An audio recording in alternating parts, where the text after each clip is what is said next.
13 November Awami লীগের ঘোষিত লকডাউনকে সামনে রেখে আজ সোমবার 11 নভেম্বর দুপুরের পর থেকে সারা দেশব্যাপী হরতাল ও বিক্ষোভ মিছিল পালন করছে আওয়ামী লীগের সর্বস্তরের নেতাকর্মীরা।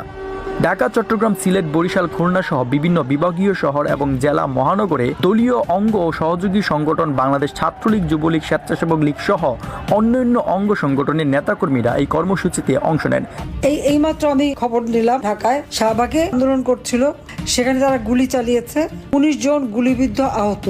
দলীয় নেতাকর্মীদের দাবি 13 নভেম্বরের লকডাউন সফল করতে আগাম প্রস্তুতিমূলক শক্তি প্রদর্শন হিসেবে আজকের হরতাল পালিত হচ্ছে। তারা জানান, ইউনূস সরকারের প্রতি এটি সতর্কবার্তা। আওয়ামী লীগ মাঠে আছে, মাঠেই থাকবে। কোনো অবস্থাতেই দমন পীড়নের মাধ্যমে জনগণের অধিকার কেড়ে নেওয়া যাবে না।